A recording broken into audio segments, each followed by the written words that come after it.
미션 365.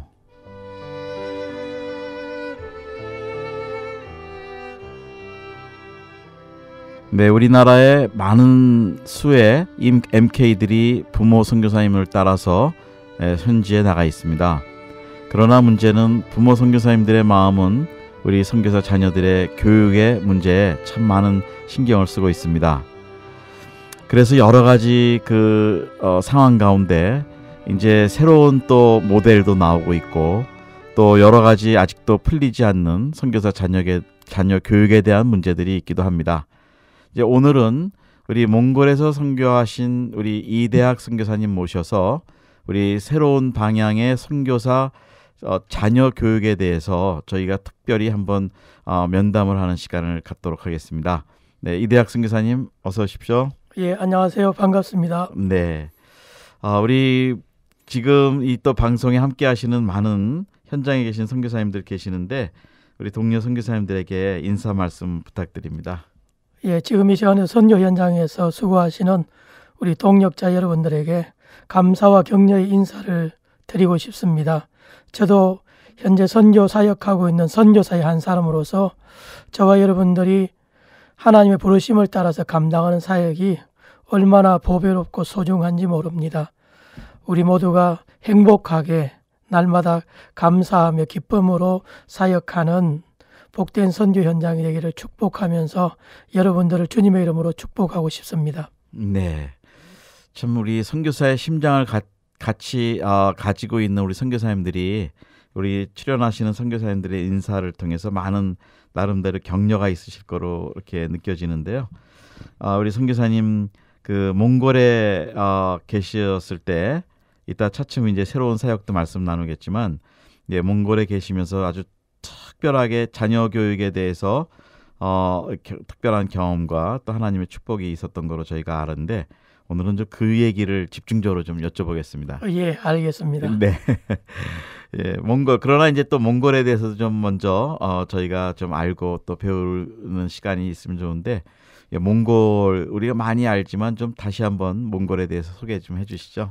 예, 몽골은 우리 한국 민족과 가장 비슷한 얼굴 모습을 가지고 있고, 그리고 언어적으로도 같은 알타이어 소속된 이제 같은 언어 어군이고, 이제 한국과 몽골은 몽골 사람들도 한국 사람을 민족적인 뿌리가 같은 사람으로 이제 반갑게 받아들이고 있고요. 저희도 이제 한국에도 보면 어떤 분들은 우리 민족의 원류가 바이칼호 주변 시베리아에서 출발했다고 이제 보시는 학자들도 적지 않은 걸로 알고 있는데요. 그래서 어쩌면 몽골과 한국은 인종적으로, 혈통적으로, 역사적으로 가장 한국과 유사한 민족이 아닌가 생각이 됩니다. 그리고 몽골은 1990년까지는 복음의 문이 굳게 닫혀 있었고요. 1990년 12월에 몽골이 민주화 혁명이 성공하면서 복음의 문이 열리면서 1991년부터 한국 선교사가 본격적으로 몽골 선교를 시작해서요. 지난 25년 동안 아마 전 세계 어떤 선교지보다 한국 선교사가 한 나라 선교에 미친 영향력 면에서 볼 때는 몽골에 가장 큰 영향력을 많이 끼쳤다고 볼 수 있습니다.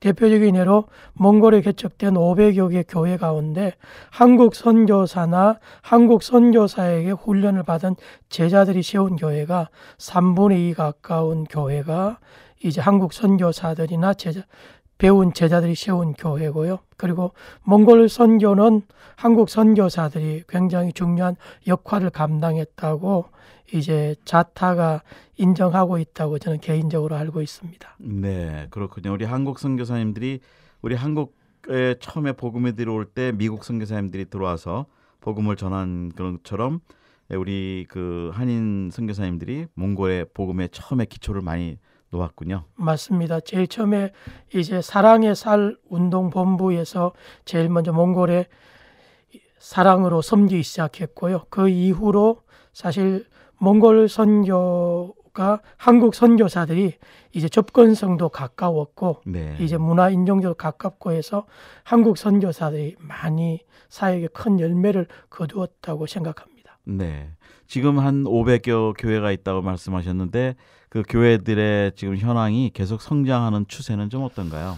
이제 몽골은 사실 땅은 한반도보다 18배 정도 되는 큰 땅을 갖고 있지만 인구는 300만 명 정도밖에 되지 않은 적은 인구를 가지고 있기 때문에 몽골 선교는 제가 보기에는 굉장히 빠른 속도로 진행되었고요.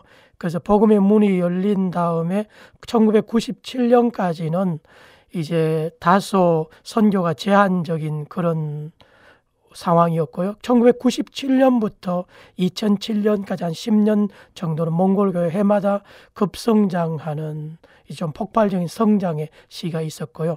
2008년부터 이제 2015년 오늘까지는 이제 몽골 정부를 통해서 선교사들이 여러 가지 제약을 받으면서 2008년 이후에 한 40여 가정이 추방되거나 스스로 나올 수밖에 없는 그런 좀 제한되는 환경이 되면서 몽골 선교가 최근에는 급격하게 선교사 중심에서 현지 로컬 리더 중심으로 중심이 이동되고 있습니다. 아, 그렇군요. 그러면 이제 앞으로도 그런 좀 추세가 지속될 것 같은가요? 그렇습니다. 그래서 몽골에 있는 많은 한국 선교사들이 2008년까지는 우리가 원하는 만큼 자유스럽게 사역할 수 있다는 그런 마음을 가지고 열심히 사역을 했는데 2008년부터는 종교 비자를 받지 않으면 선교 사역을 자유스럽게 할 수 없는 상황이 되고 1년에 적어도 5가정 이상 추방되는 환경을 맞이하면서 선교사들이 현지 지도력 이양에 많은 관심을 가지게 되었고요. 그리고 실제적으로 이제 한 3년 전부터는 몽골인 한국 선교사가 스스로 선교지를 철수하면서 지금 최근에는 몽골 선교의 가장 큰 이슈 가운데 하나가 몽골 선교 철수 전략입니다. 제가 작년까지 소속돼 있던 GMS 같은 경우도 2가정이 추방되었고 그리고 2012년에 1가정 그리고 올해 금년에 3가정이 이제 또 스스로 선교지를 철수해서 다른 선교지로 옮기거나 사역을 변경했습니다. 아, 그렇군요. 그러니까 이제 점점 어떻게 보면 기독교 복음이 이게 활발하게 들어가던 기회는 이제 좁아지고 있다. 이제 이렇게 볼 수가 있는 거군요. 그렇죠. 이제 선교 단계별로 보면 이제 몽골 선교 개척 시기가 끝나고 이제 부모 시기를 넘어서서 파트너십에서 이제는 몽골 현지 리더들이 직접 이제 주도하는 파티시펜트 단계로 이제 빠른 속도로 이전되고 있고요. 현재 몽골에 공식적으로 인정받고 안수받은 목회자가 300여 명이 있기 때문에 그분들이 이제 몽골 민족을 책임지는 그런 환경으로 바뀌는데 앞서 말씀드린 것처럼 인구가 한 300만 명밖에 되지 않기 때문에 몽골은 단기에 이렇게 선교사들이 집중 사역을 하고 급격하게 몽골 현지 리더들에 의해서 교회가 이제 이양되는 그런 환경입니다. 아, 그렇군요. 자, 그러면 이제 또 선교사님들이 그동안 단기간에 참 많은 일들을 하셨는데 우리가 가지고 있었던 그 좋은 조건들, 선교하기에 좋은 한국 선교사가 선교하기에 좋은 조건들이 있었다면 어떤 면이 있을까요? 뭐 문화적인 것도 그렇고. 첫 번째로는 이제 몽골 사람들이 한국 사람을 외부자로 보지 않고 우리와 민족적인 뿌리가 같은 사람으로 우리를 받아들이기 때문에 몽골 사람들이 특별히 한국 사람을 남이라고 보지 않고 가족처럼 따뜻하게 대하고요. 그래서 이제 뭐 얼굴 모양이나 또 피부나 비슷하고요. 그 두 번째로는 이제 또 몽골어가 한국 사람이 배우기 좋은 같은 알타이어족에 속하기 때문에 다른 어떤 나라의 선교사보다 몽골 선교사들이 몽골 말을 빨리 배웠고 몽골 말을 유창하게 잘 구사하고 있고요. 그리고 이제 세 번째로는 몽골도 선교의 문이 91년에 열리면서 구공산권이 무너지면서 사실 한국 교회가 러시아나 중국이나 몽골이나 구공산 지역에 좀 선교를 집중하는 경향이 있었기 때문에 이제 굉장히 많이 선교사 들어갈 수 있었고요. 네 번째로는 이제 몽골과 한국이 일찍부터 수교하고 그 다음에 이제 96년부터 직항로가 생기면서 비행기로 3시간이면 접근할 수 있는 그런 좀 지리적인 접근성이 또 좋아졌던 있었다고 교통이 할 수 있습니다. 굉장히 편리했군요. 그렇습니다. 지금도 사실 몽골 울란바토르와 서울 인천까지 직항이 여름에는 하루에 평균 2편, 3편 뜨고요. 네. 그리고 지금 겨울에도 뭐 하루에 1.5편 정도가 정기적으로 뜰 정도로 어쩌면 지금 몽골이 전 세계로 나갈 때에 인천을 관문을 통해서 나간다고 볼 정도로 서울과 그다음에 서울 인천과 몽골 울란바토르 사이에 이렇게 항공편이 굉장히 가장 많습니다. 그렇군요. 네. 자, 그러면 이제 거기 8년 사역을 하시면서 뭐 문화적으로나 또 생활 양식들을 많이 경험하셨을 텐데 몽고인들의 생활 양식과 또 몽고의 기후라든지 날씨나 자연 이런 조건은 좀 어떤가요? 예, 제가 1997년부터 18년 정도 몽골에 사역을 했고요. 네. 그래서 몽골은 18년. 예, 네네. 몽골은 환경적으로 보면 전 세계에서 가장 큰 일교차, 연교차를 가지고 있는 나라인데요. 연교차가 80도 가까이 납니다. 여름에는 뭐 35도까지 올라가고요.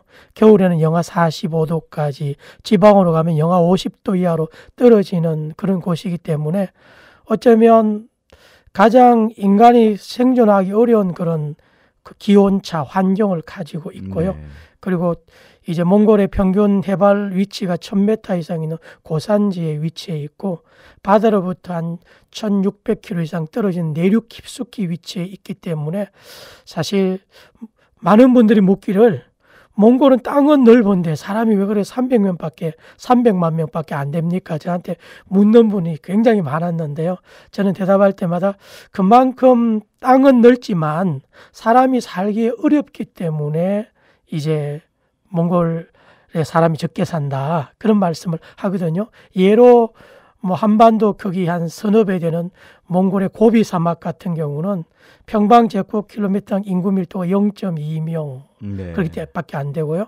몽골의 서쪽에 있는 알타이 산맥이나 한가이 산맥 쪽으로 가면 해발 4,000m가 넘는 만년설이 있는 산으로 고산으로 위치했기 때문에 실제로 몽골 하면 푸른 초원을 이렇게 생각하는 분이 많은데 몽골 전체의 푸른 초원은 전국토의 30% 정도밖에 안 됩니다. 그렇군요. 그래서 사실 몽골은 환경적으로 볼 때는 굉장히 열악한 그런 내륙 국가이기 때문에 네. 사람이 살기에 좋지 않은 자연 조건이군요. 그렇죠. 그래서 굉장히 고산지대고 건조하고 기온 변화가 심하고 푸른 초록색을 볼 수 있는 것이 1년에 석 달 정도밖에 되지 않습니다. 네. 그러면 평소에는 먼지도 많고 그렇죠. 그렇겠군요. 그러니까 이제 보통 한국에서 오는 황사도 보면 네. 황사의 발원지가 중국 북쪽 뭐 내몽골, 몽골 고원 지역에서 출발하거든요. 네. 그러니까 봄에 이제 거기에서 바람이 불면 모래바람이 이제 중국을 넘어서 한국 멀리는 하와이까지 온다고 하죠. 아유, 그렇군요. 근데 그렇게 어려운 데서 또 그러면 농사라든지 그런 거는 어떻게 농사가 가능한가요? 그래서 몽골은 전통적으로 농경 국가가 아니고요. 네. 이제 가축을 키우는 유목 국가죠. 네. 그래서 인구는 300만 명 정도인데 소, 말, 양, 낙타, 염소 5가지 가축은 4천만 마리가 넘습니다. 네. 그러니까 몽골은 사실 농사를 지어서 살아가는 그런 농경 문화가 아니라 이제 가축을 키우면서 살아가는 유목 문화죠. 네. 그럼 저 식생활은 어떻게 되나요? 당연히 이제 야채나 곡식 위주가 아니라 이제 고기와 유제품이 몽골 사람들의 주식이죠. 네. 그리고 지금 뭐 저희들이 사진 보면 게르라는 그 천막 텐트에서 이동하면서 사는데 지금도 그러면 도시 밖에 그 광야에 사는 사람들은 다 게르에서 사나요? 예, 지금도 이제 몽골 지방이나 초원에 가면 뭐 전 국민의 한 절반 가까이는 또 그런 게르에 사시고요.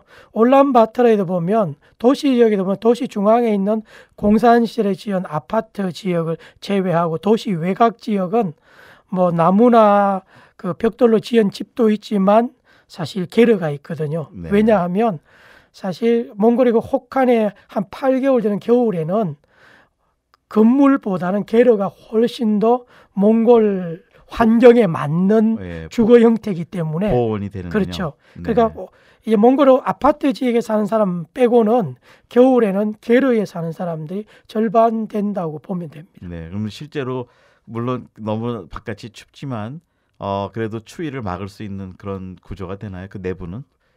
그렇죠. 이제 근데 이제 건물 같은 경우는 겨울에 이제 하루 24시간 불을 떼지 않으면 네, 뭐 난방 시스템이 얼어서 동파된다거나 건물이 온기를 유지를 못 하는데 네, 이제 게르 같은 경우는 벽돌이나 이런 블록으로 지은 집이 아니고 양털로 보온을 하니까 중간에 난로를 펴면 네. 1시간 안에 따뜻한 온기가 돌고요. 그리고 이제 불이 꺼지면 또 식는 것도 빨리 식습니다만 이제 몽골 게르가 몽골에서 가장 이제 적합한 주거 형태죠. 네, 뭐 교회 같은 경우도 보면 만약에 몽골에 이렇게 벽돌이나 이렇게 현대식 건물을 지으면 겨울에 난방비가 굉장히 많이 듭니다. 네. 그런데 이제 가령 몽골 전통식 게르를 치고 교회를 하면 난방비가 건물의 10분의 1 정도밖에 들지가 않죠. 그러니까 네. 가장 몽골적인 그 주거 형태는 게르라고 저는 봅니다. 하나님이 또 그렇게 지혜를 주셨군요. 그렇게 예. 자연에 적응할 수 있도록. 맞습니다. 네. 그래서 몽골의 지방 교회들 같은 경우도 건물로 이렇게 지은 교회들은 사실 겨울에 유지비가 굉장히 많이 드는데 뭐 게르에 하게 되면 정 어려우면 이제 초원에 흩어져 있는 뭐 마른 소똥이나 말똥이나 그런 현지에서 생산되는 연료를 떼면 적어도 뭐 경제적으로 외부의 도움 없이 건물 유지가 가능한 거죠. 아, 그렇군요. 또 우리 선교사님 통해서 몽골을 지금 배우고 있는데 그 게르의 장점이 또 그렇군요. 아무튼 그 가축수가 이렇게 많은데 바깥에 그 추운 겨울에 그 동물들을 그러면 가축들을 바깥 축사에 놔두고 자게 되나요? 아니면 어떻게 보호를 하나요? 그래서 몽골에 있는 이제 동물들은 대부분 다 이제 수천 년 역사 속에 현지에 적응된 동물이라고 보면 돼요. 그래서 네. 뭐 겨울이라고 해서 몽골의 유목민들이 특별하게 따뜻한 보온되는 축사를 갖고 있는 게 아니고요. 겨우 이제 비 정도 막을 수 있는 그 정도만 가지고 있고요. 그래서 몽골에 있는 보통 뭐 양이나 염소나 낙타 같은 가축들은 털이 있기 때문에 이제 기본적으로 현지에 생존할 수 있게 되어 있죠. 그래서 네. 뭐 혹한의 한겨울에도 사실 가축이 추위만큼이나 중요한 게 수분 섭취인데 네. 몽골의 유목민은 겨울에 한 6개월 동안은 물이 다 얼어버리기 때문에 얼음을 이제 깨워서 그걸 녹여 쓰는데 이제 가축들이 이제 밖에 나가서 이제 눈을 이제 먹어서 수분을 섭취하죠. 아, 그렇군요. 예. 네. 뭐 몽골의 풍습에 대해서 또 배우다 보니까 자꾸 그 여러 가지 생각이 나는데 그러면 그 가족 관계는 어떤가요? 몽골의 그 가족 시스템은? 예, 몽골의 가족 시스템은요. 뭐 한국과 비슷한 그런 가족 시스템인데요.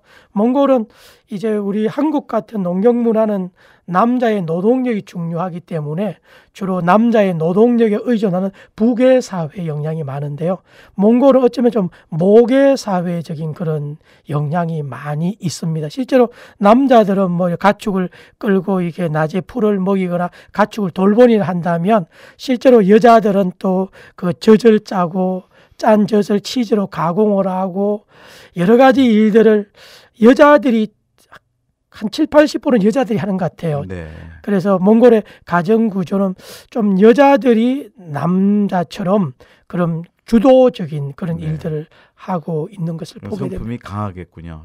여성의 성품들이. 그렇죠. 몽골의 여성의 성품이 강하죠. 그래서 몽골은 사실 우리 한국 사람하고 가장 비슷하게 생겼으면서도 네.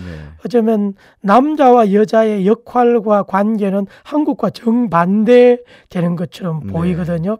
한국은 남자가 가부장적인 그렇죠. 제도인데. 그래서 몽골은 여자들이 한 일이 많기 때문에 몽골 남자들은 가정에 뭐 음식을 만들거나 또 집안일을 몽골 남자들이 많이 합니다. 네. 그래서 남자라고 해서 뭐 여자들이 집안일 하도록 이렇게 버려두는 게 아니라 이제 음식 만들고 집안일도 남자들도 많이 하죠. 네. 자, 이제 그러면은 이들이 가지고 있는 기본적인 그 세계관이라 그럴까, 신관이라 그럴까요? 그 복음을 접했을 때 이들의 그 반응이나 그 변화되는 거는 어떤가요? 예, 몽골은 사실 오래전부터 샤머니즘의 영향을 깊이 많이 받았습니다.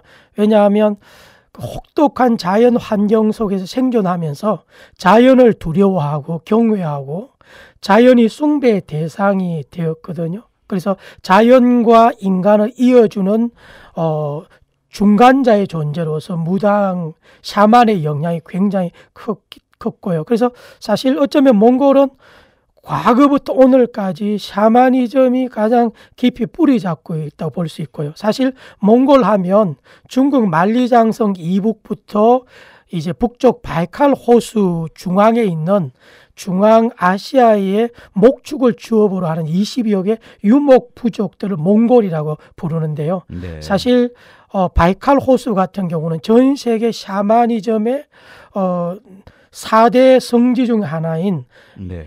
이제 바이칼호 중심에 알혼이라는 섬이 있는데요. 거기 보면 매년 샤만들이 전 세계 샤만들이 신받으러 오거나 컨퍼런스 하거나 그런 정말 그 악령의 영이 강한 곳이 있거든요. 네. 거기도 사실 몽골에 속했다고 볼 수 있기 때문에 몽골은 오래전부터 샤머니즘의 영향을 굉장히 뿌리 깊이 받았고요. 그리고 이제 9세기부터 한 13세기까지는 네스토리우스교, 기독교 분파였던 경교의 영향을 많이 받았고요.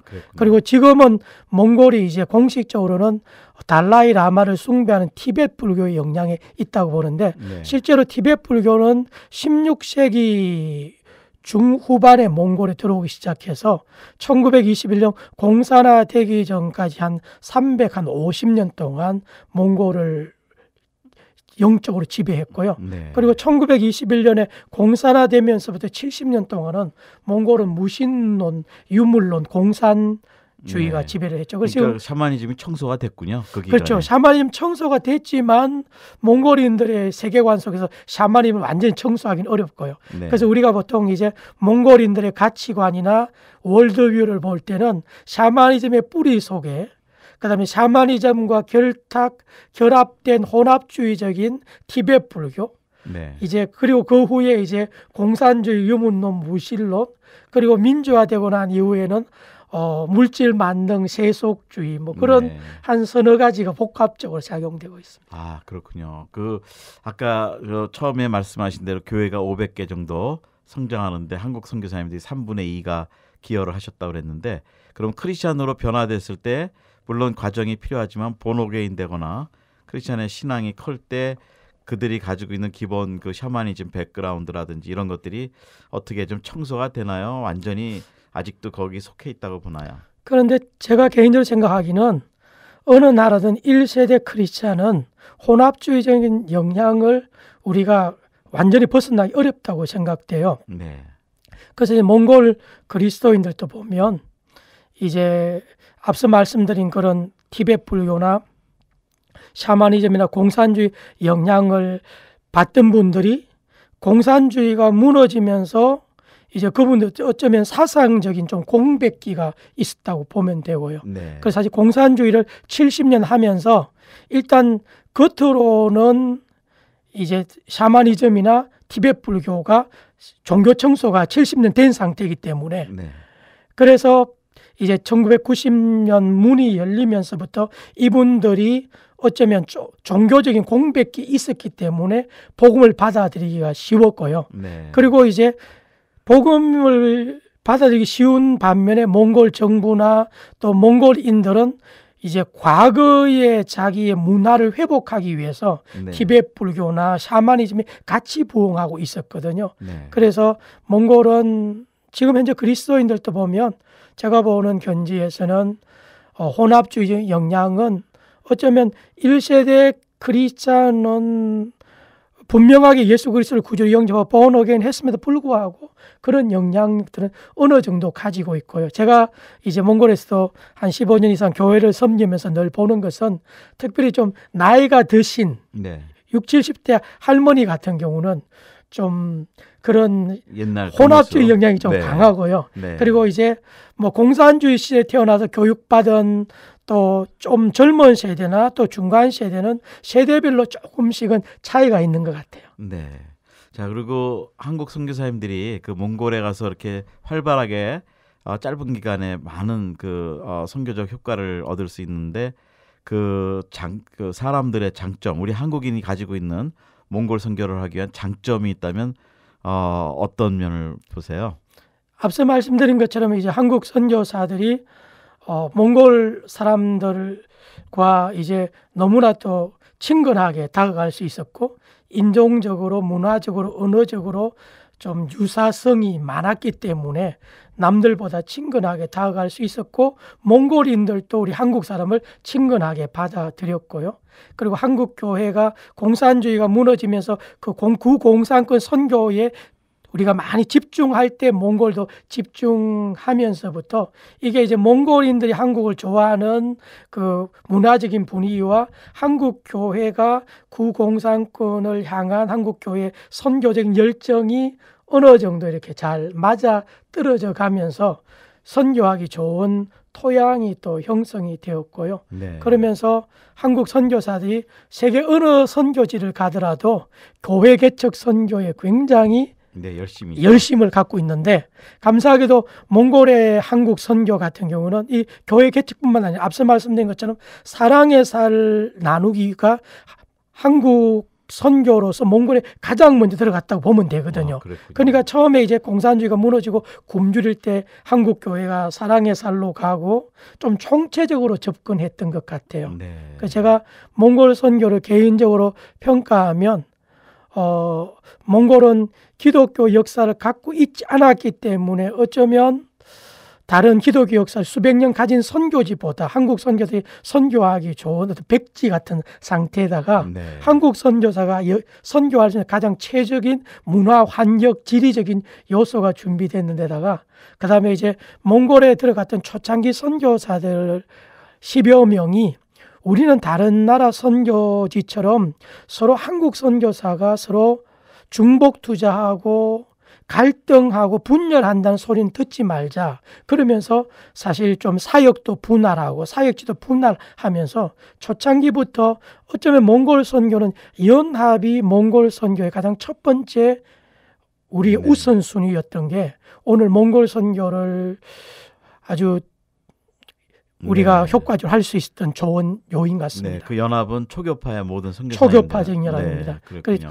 처음에 이제 그 몽골에 들어왔던 한국의 목사 선교사들 보면 뭐 좀 보수주의 장로교회도 있고 그 다음에 좀 진보적인 장로교회도 있고 했는데 그분들이 처음에 우리 몽골에서만은 우리 서로 분열하지 말고 우리 같이 연합하자. 그래서 오늘까지도 몽골은 연합하는 좋은 분위기가 잘 유지되고 있습니다. 네, 그렇군요. 자, 그럼 이제 개인적으로 그 추운 겨울들이 뭐 바깥에 추울 때는 50도, 영하 50도, 섭씨 50도까지 내려간다는 아까 말씀을 해주셨는데 선교사님 뭐 그 추위들 지내실 때 어떻게 좀 힘들거나 어려운 경험이 많으실 텐데 어떠셨어요? 물론 뭐 많이 어려웠죠. 그래서 몽골의 겨울은 정말 춥거든요. 네. 그래서 이제 저도 뭐 많이 힘들었습니다만 저는 선교제 가면서 이제 나이 많으신 어머님을 모시고 갔고 특히 저의 아내가 고향이 제주도입니다. 네, 그리고 추위를 굉장히 많이 탑니다. 예, 따뜻한 동네에서 사셨으니까. 그래서 이제 아내 진순녀 선교사 같은 경우는 겨울 추위가 정말 힘들었고 지금도 몽골에 있으면 내 몸이 다 얼었나 봐요, 여보. 그렇게 이야기를 하고 그래요. 그럼 우리 자녀들은요? 자녀들은 이제 딸 둘인데요. 네. 이제 저희 아이들은 7살, 9살 때 몽골 선교지 갔기 때문에 이제 비교적 어릴 때 갔기 때문에 우리 어른들보다 훨씬 환경에 잘 적응했던 것 같아요. 네, 그랬군요. 그래도 바깥에 나갈 때는 옷을 두껍게 입거나. 그렇죠. 이제 뭐 옷을 아주 두껍게 입었고요. 예를 들면 저희 아이들은 이제 어려서부터 몽골 로컬 스쿨에 보냈는데 현지 학교에 보냈는데 현지 학교는 몽골 학교는 우리가 이해가 안 되게 겨울 방학은 거의 없고요. 여름 방학은 석 달 하거든요. 그리고 왜 그러냐고 그랬더니 왜 따뜻한 가장 몽골의 환경이 좋은 6, 7, 8 여름 석 달 방학하고 혹한기에 방학을 하지 않냐 물으면 이분들은 혹한기는 어차피 몽골에 생존하기 위해서 살아가야 하지만 1년에 가장 좋은 계절 석 달은 푸른 초원에서 우리가 자유롭게 쉬고 놀아야 1년에 푸른 초록색을 석 달 보기 때문에 그때 초록색을 눈에 넣어놔야만 9개월을 견딘다고 해요. 그렇군요. 그래서 우리가 하는 생각과 너무 다르더라고요. 네. 자, 이제 사실은 오늘 우리 이대학 선교사님 모셔서 우리가 듣고자 했던 말씀은 그 현지 학교를 통한 우리 선교사 자녀 교육에 대해서 특별히 좀 우리가 말씀을 들으려고 했었습니다. 근데 지금 이제 시작을 해주셨는데 우리 그 대개 MK들 선교사 자녀들이 가장 어려운 문제는 현지에서 받는 교육인데 특별히 이렇게 열악한 환경에 있는 나라에서는 우리 선교사 자녀들이 어쩔 수 없이 열악한 환경에서 공부를 하게 되죠. 그래서 오늘은 사실은 우리 이대학 선교사님께서는 굉장히 특별한 그 케이스를 가지고 계시는데 우리 두 자녀가 거기서 현지 학교를 다니면서 몽골 현지 학교를 다니면서 공부를 잘하고 잘 컸던 그리고 거기에 특별한 우리 선교사님의 어떤 철학들 같은 것이 있어서 한번 저희가 여쭤보고 또 이 말씀이 우리 지금 현장에서 선교사 자녀를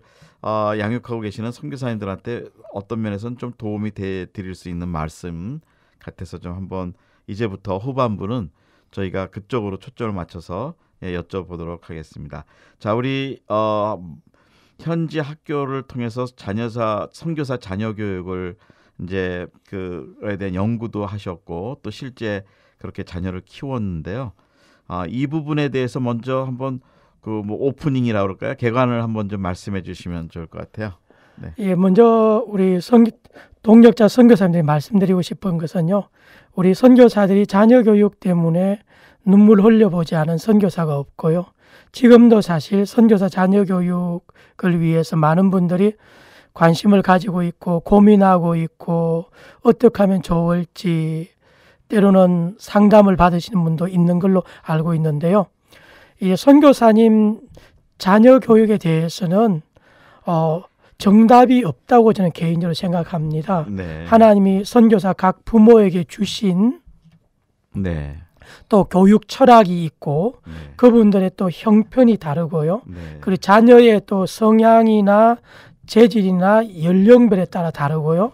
본인이 속한 선교 단체나 기관의 선교 정책이나 자녀 교육 철학에 따라 또 다를 수가 있고요.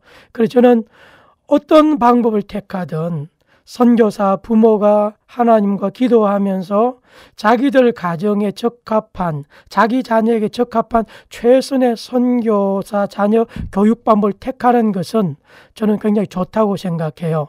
제가 이제 플로에서 3번째 안식년 동안 MK에 대한 연구를 하면서 제가 늘 고민했던 것은 저희 자녀들을 현지 학교에 보내서 하나님께서 잘 키워주신 것은 참 놀라운 축복이지만 그러나 모든 선교사가 저희들처럼 그렇게 교육할 수 있다고 저는 믿지 않고요. 네. 그래서 저는 저희 논문이나 저의 사례가 이것이 옳고 저것은 그러다 하고 하는 이분법적인 그런 사고가 아니라 다양한 선교사 자녀 교육 방법 가운데 저희들이 택한 방법도 한 좋은 방법이 될 수 있겠다라는 그런 차원에서 우리 선교사님들과 이야기를 나누고 싶고요. 물론 MK들이 영어권 선교사 자녀 학교는 외국에서 공부하는 것도 저는 필요하다고 생각되어지고요. 네. 그리고 지금 최근에 또 세계 곳곳에 세워지고 있는 코리안 MK 스쿨 같은 경우도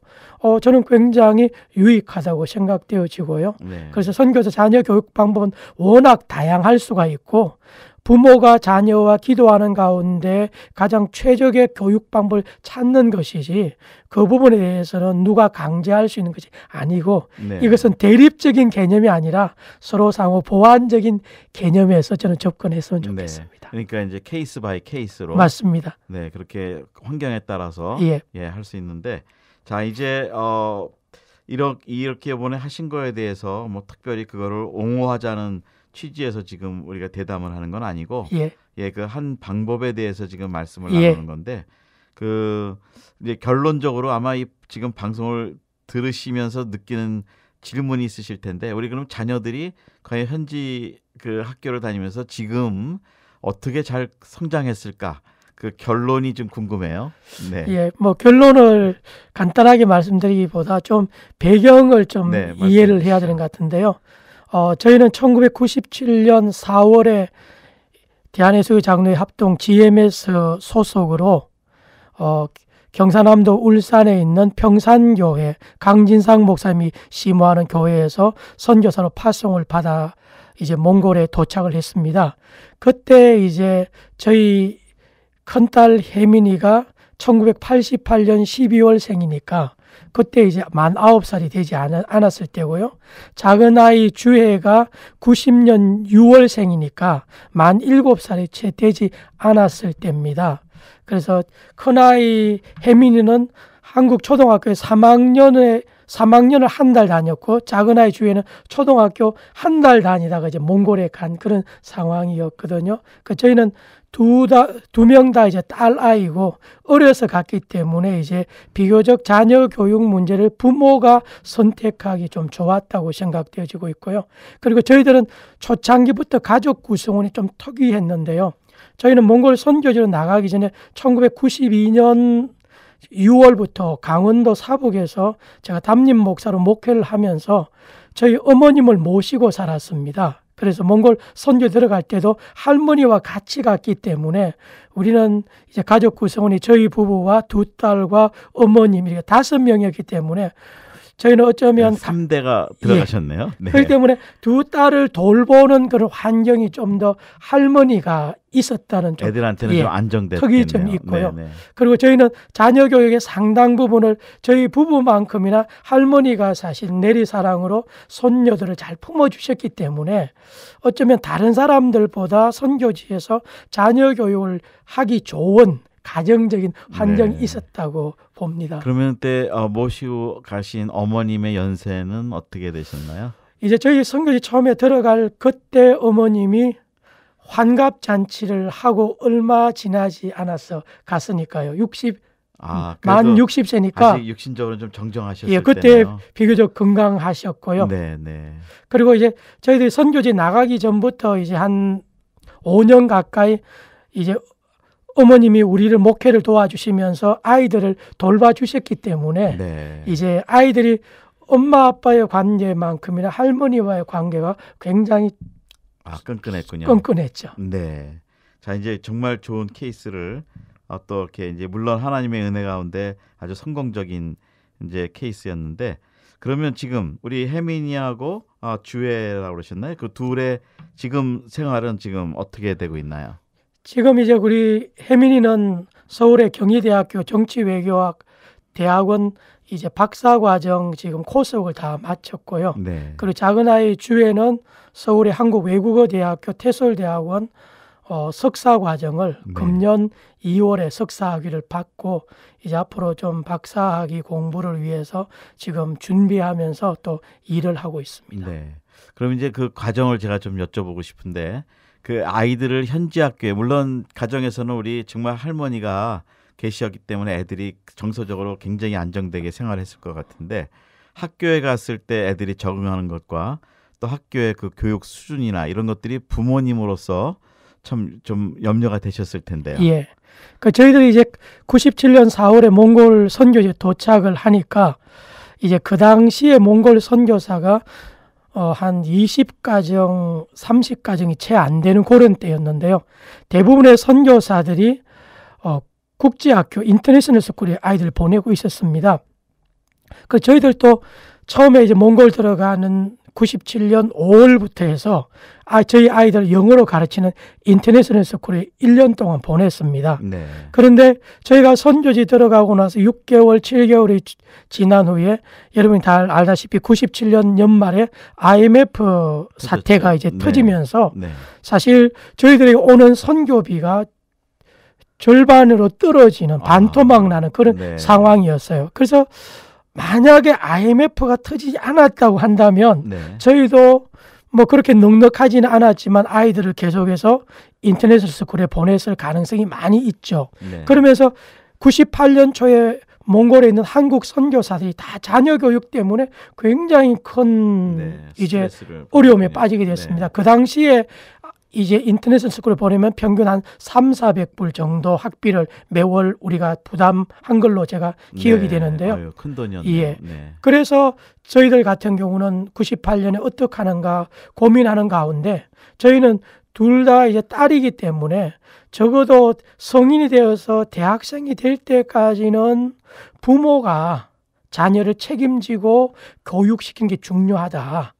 그래서 이제 일단은 자녀들이 성인이 되기 전까지는 외국으로는 보내지 않겠다라는 나름대로 이제 우리 가족들의 좀 동의가 있었던 것 같아요.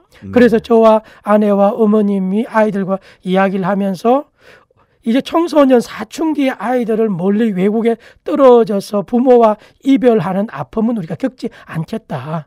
몽골 그러다 보니까 선택은 몽골 현지 학교에 보내는 것밖에 없었어요. 그래서 저희들이 98년 5월, 6월 달부터 이제 현지 학교 보내기 위해서 이제 가족들이 한 달 기도하는 가운데 이제 마음을 모았고요. 그래서 일단 뭐 완전한 교육은 없고 몽골 교육도 아직 공산주의 교육이나 여러 가지 부족함이 많이 있지만 완전한 교육은 없기 때문에 몽골 학교도 몽골 아이들이 다니니까.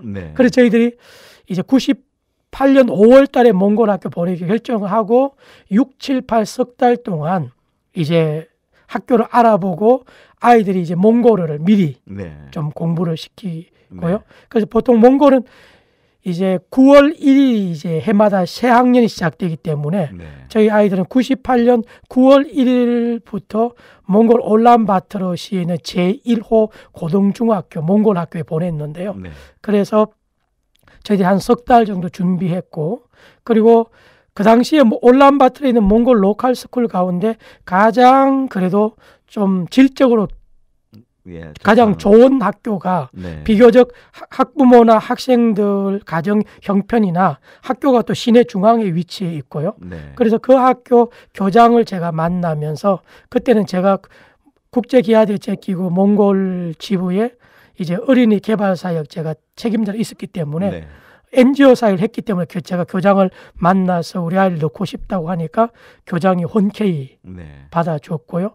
그래서 제가 부탁하기를 그 학교 이제 선생님 가운데 우리 아이들 몽골 말을 가르치면 학교에 적응하기가 쉽겠다. 그랬더니 초등학교 교무주임 선생을 소개해줘서 그 교무주임 선생님이 우리 석 달 동안 몽골어를 가르치고 아이를 넣었는데 사실 처음 학교 초창기 현지 학교 적응할 때에 교무주임 선생님이 한 3년 동안 아이들을 내 딸처럼 챙겨주셨어요. 그래서 거기에 아이들이 적응하는 데 굉장히 도움이 됐어요. 아유, 하나님이 또 그렇게 귀한 천사를 붙여주셨었군요. 그렇습니다. 네, 그럼 아이들도 자기들이 그 새 환경에 적응할 때 뭐 힘들었을 텐데 애들 반응이나 그 태도는 좀 어땠나요?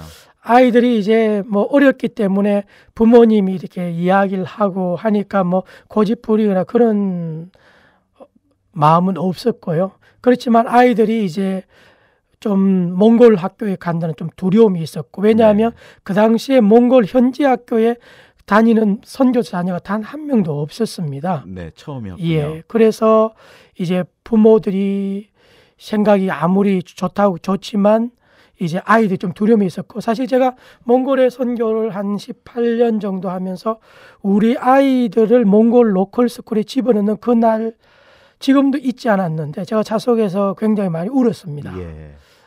그 울었던 이유가 이제 98년 그 당시만 하더라도 몽골 학교는 공산주의 영향이 남아 있어가지고 학교를 이제 학생이 학교에 들어가면 교실로 바로 들어가는 게 아니라 학교 건물 학교 앞 운동장에 전체 학생들을 다 반별로 도열을 시켜가지고 이제 그 담임 선생님이 한 반 반을 이제 데리고 학교로 들어가는 그런 공산당식이군요. 그 줄을 딱 세워서 그렇게 데리고 가거든요.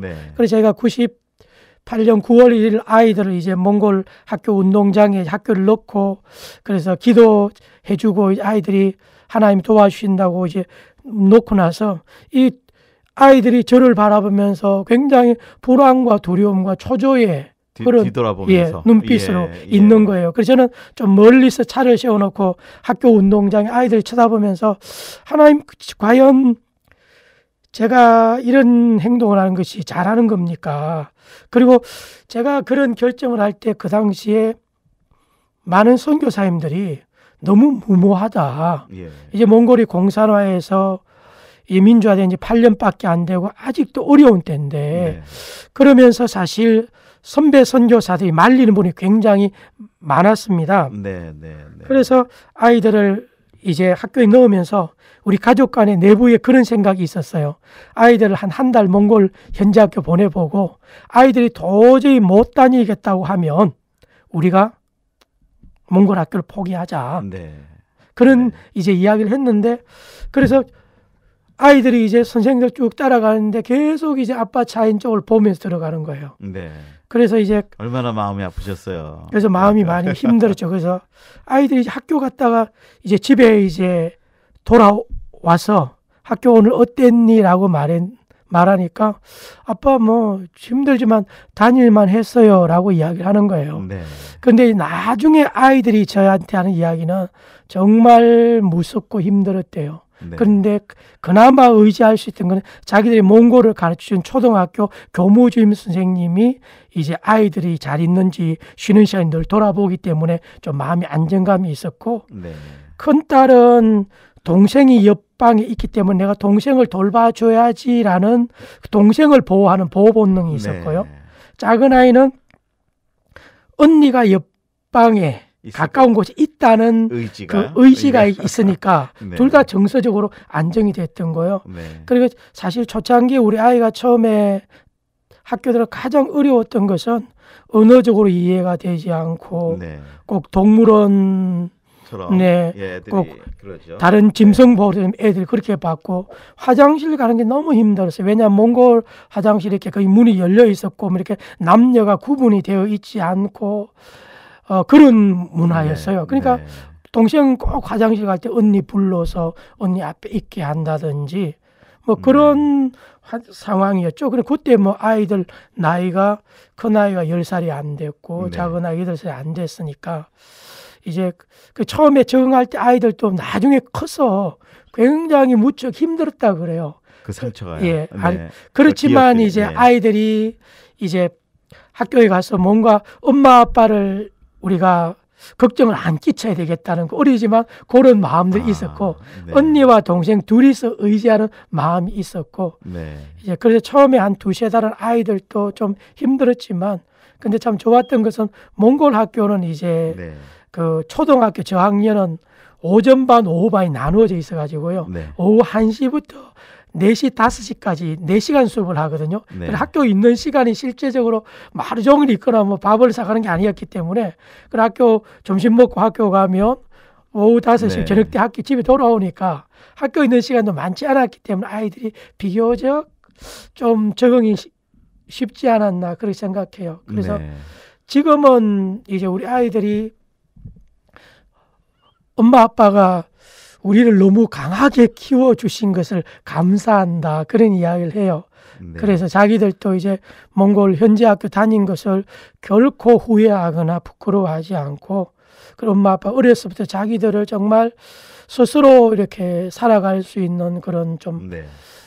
마음이 좀 예. 굳건한 아이로 키워졌던 것 감사하고 지금도 작은 아이가 가끔 제가 아빠는 지금 우리를 너무 이렇게 강하게 키우는 거 아니에요? 그러면서도 지금도 가끔 안기고 그렇게 합니다. 네. 아유.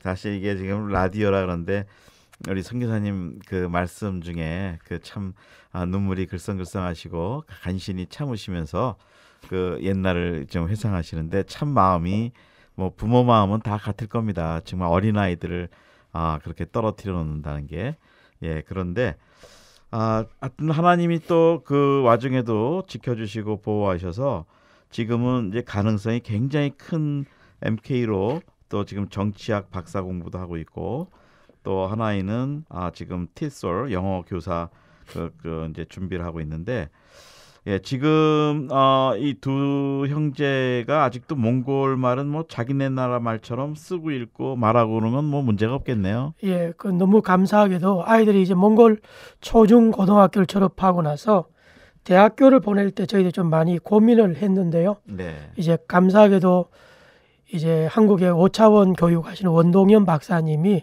몽골의 몽골 국제대학을 네. 이제 세우셔가지고 네. 4년 동안 영어로 공부할 수 있는 그런 학교가 생겼기 때문에 네. 그 MIU라는 예. 대학. 그 네. 저희들도 이제 지금은 권오문 총장님이 이제 총장으로 열심히 섬기고 계시고 어쩌면 몽골 선교의 중요한 한 축을 감당하는 학교라고 생각이 되는데요. 네. 그래서 MIU 대학교가 이제 개교가 되어서 저희들도 이제 아이들을 이제 몽골 국제대학교 보냈죠. 그것도 보낼 때도 아이들도 사실 이제 부모와 떨어지기보다는 계속 부모와 있으면서 4년 동안 영어로 공부하는 학교를 다니를 원했기 때문에 네. 그래서 둘 다 이제 MIU를 4년 동안 공부하면서 영어로 공부했기 때문에 몽골어도 잘하고 한국어도 잘하고 네.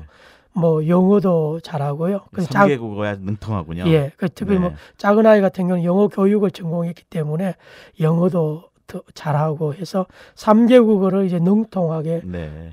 구사할 수가 있죠. 아, 우리 저 혜민이 큰 따님은 나중에 그 우리 몽골 관계 정치학 박사 또 공부를 하고 있으니까 정치계 쪽으로도 굉장히 큰 기여를 하나님이 또 쓰실 수 있을 것 같네요. 그 사실 저희들 이제 큰 딸아이 혜민이 같은 경우는 이제 부모와 같이 있으니까 참 좋았던 게 부모와 많은 대화를 나눌 수가 있었고요. 한참 클 때. 예. 네. 그리고 저희들은 뭐 또 따로 뭐 과외를 시키거나 그런 몽골의 환경이 아니었기 때문에 아이들이 집에 있는 시간이 많았어요. 그래서 네. 매일 아침에 이제 어머님하고 아이들하고 같이 매일 가정 예배를 함께 드려서 영적인 결속력을 유지했고 네. 그리고 이제 집에 오면 늘 부모와 갇힌 시간이 많았고 심지어는 토요일 주일 같은 경우도 저희들이 섬기는 이제 몽골 교회, 몽골 현지인들이 100% 출석하는 교회에서 또 아이들이 주일학교나 찬양팀으로 같이 섬겼기 때문에 어쩌면 일주일 내내 아이들이 부모와 같이 네. 어울렸기 하루에 때문에 4시간만 학교에 간 예, 거군요, 사실은. 학교 가는 시간 외에는 네, 집에 와서 있고 그리고 네. 저희 엄마 아빠가 사역 때문에 낮에 없더라도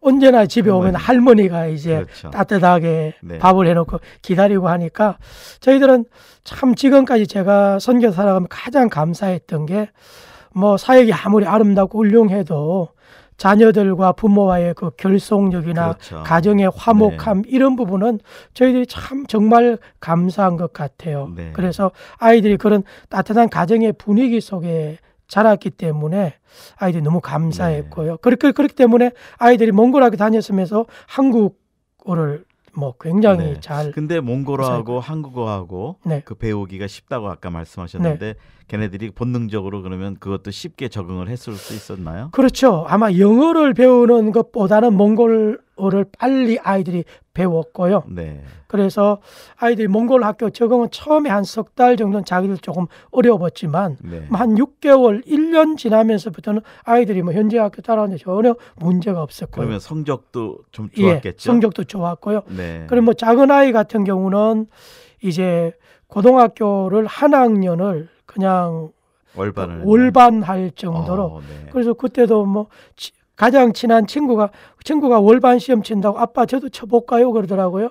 너도 쳐봐 그랬더니 그 시험에 합격해가지고 사실 예. 1년을 이제 점프를 한 거죠. 그러니까 그렇군요. 아이들이 뭐 그렇게 뭐 학습 시간이 많고 공부를 잘한 건 아닌데 현지 아이들에게 전혀 뒤지지 않고 네. 잘 따라갔고요. 네, 하나님이 또 지혜도 주셨네요. 예, 그렇습니다. 네, 네. 그리고 그러면 그 몽골 현지 학교를 보내면서 이제 어려운 과정은 통과가 되고 애들이 잘 적응하고 컸지만 좀 경제적인 측면에서는 그 몽골 현지 교회가 주었던 좋은 장점이나 뭐 그런 것들은 어떤 게 있었을까요? 예, 저희들은 사실 몽골 선교하면서 많은 선교사님들이 사실 자녀들을 외국으로 보내면 자녀 교육비 때문에 굉장히 많이 어려움을 겪고 있는데요. 네. 저희들은 몽골 학교 같은 경우는 고등학교까지는 국가에서 무상 의무 교육을 하기 때문에 네. 학비를 전혀 내지 않습니다. 외국인도요? 예, 외국인 학생도요? 저희 아이들도 사실 뭐 이제 저희들 몽골 국제 NGO 있었기 때문에 교장이 이제 현지인처럼 받아줬고요. 예. 그리고 몽골 교육법에 뭐 외국인 현지인 차별 두는 그런 공립 학교는 그런 규정이 없기 때문에 네. 초창기에 뭐 그냥 공짜로 받아줬기 때문에 단 한 번도 우리에게 뭐 재정적인 요구를 하거나 한 적이 없었기 때문에 뭐 고등학교 졸업할 때까지는 학비는 전혀 들지 않았고요. 네. 그리고 대학교 들어갈 때도 몽골 국제대학교가 그렇게 학비 비싸죠. 1년에 한 아이당 한 1,000불 정도 학비만 아유, 내면 됐고요. 그리고 뭐 네. 집에서 이제 숙식하면서 버스 타고 학교를 다니니까 네. 아이들 사실 교육비는 전혀 안 들었죠. 네. 그럼 나중에 이제 아이들이 크고 나서 이제 다른 MK들과 이렇게 좀 만나서 교제하면서 나중에 아이들 웃으면서 그런 이야기 하더라고요. 아빠, 우리가 아빠에게 교육비로 한 사람당 한 1억 정도는 벌어들인 거 아니에요? 뭐 그러더라고요. 예. 그리고 왜냐하면 이제 몽골에 있는 다른 선교사들 가운데도 이제 몽골에 있는 올란바토르 MK 스쿨에 보내는 자녀들도 있었고, 네. 그리고 다른 외국에 이제 국제 MK 보내는 사람들이 있었기 때문에 이제 뭐 친구를 통해서도 그런 정보는 뭐 대학생이나 중고등학생 웬만하면 가지고 있으니까 네.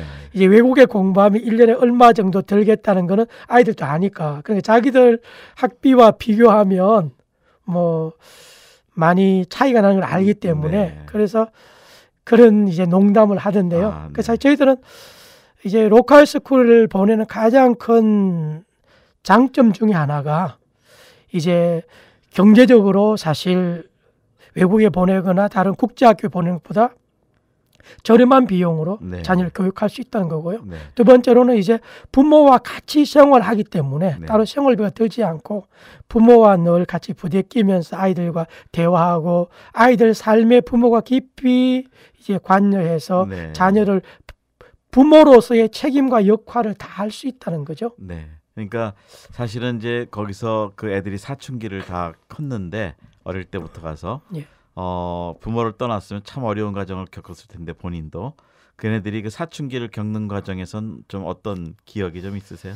근데 아이들이 이제 몽골 학교에 다니니까 자연스럽게 동료 또래 MK들과 어울리기보다는 네.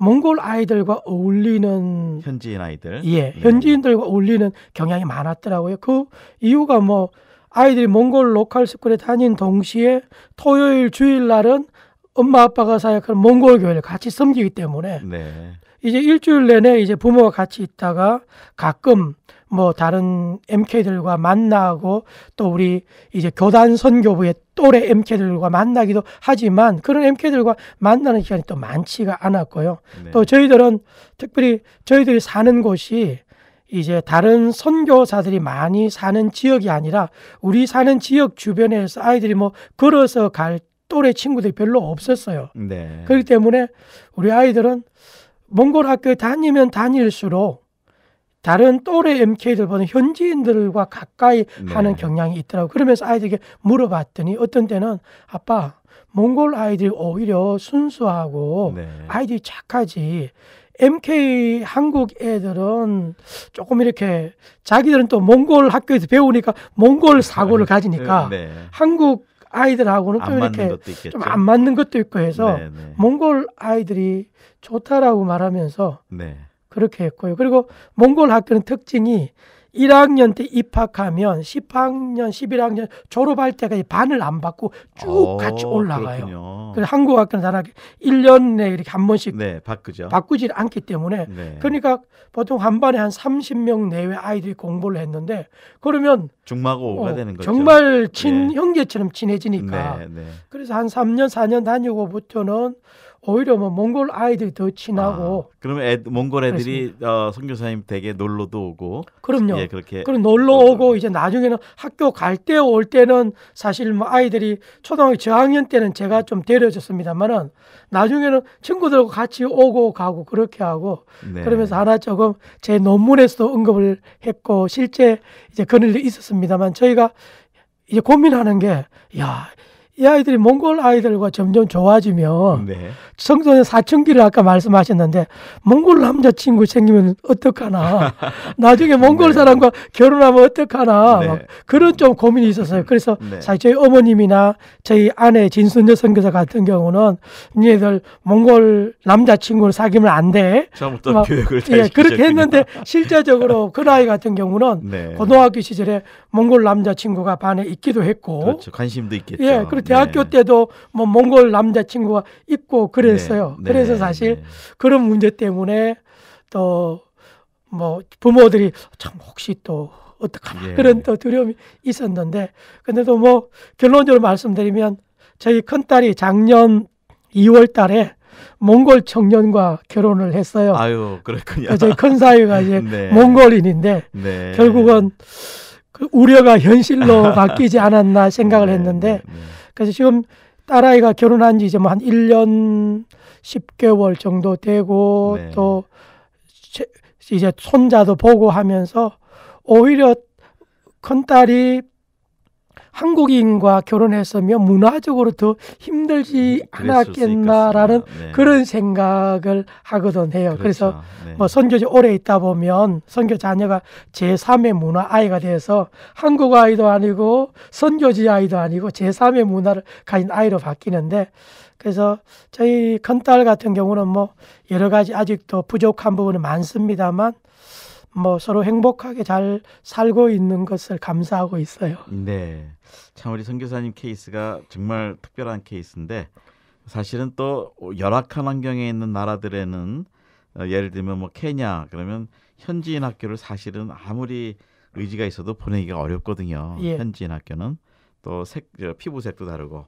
그런데 일단은 몽골하는 환경에서는 굉장히 좋은 예. 그런 기회를 가질 수가 있었네요. 그렇지만 이제 몽골 같은 경우도 일단 뭐 피부나 얼굴 모습은 똑같아서 뭐 좀 쉬웠는지 모르지만 앞서 네. 말씀드린 것처럼 몽골 교육의 기본적인 백그라운드가 네. 저기 공산주의 네. 무신론 교육을 시켰고요. 네. 그리고 뭐 진화론을 가르치고, 그래서 아이들이 좀 쉽지 않은 부분은 물론 현지 학교는 그 나라가 갖고 있는 교육적인 백그라운드 다르기 때문에 극복해야 할 부분은 굉장히 많은 것 같아요. 네.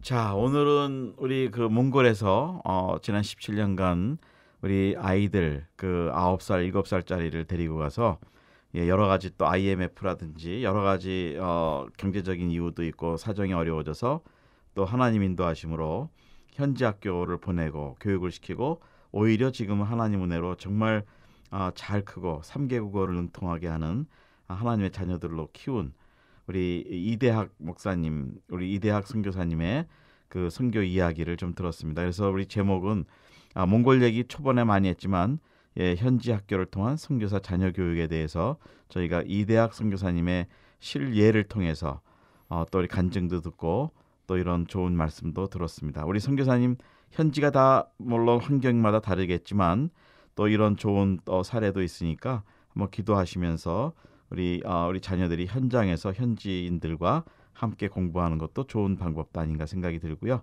자, 이제 시간이 벌써 1시간이 넘었네요. 우리 선교사님 이제 끝으로 이 방송을 들으시는 선교사님에게 작별의 인사 한번 해주시고 마치도록 하겠습니다.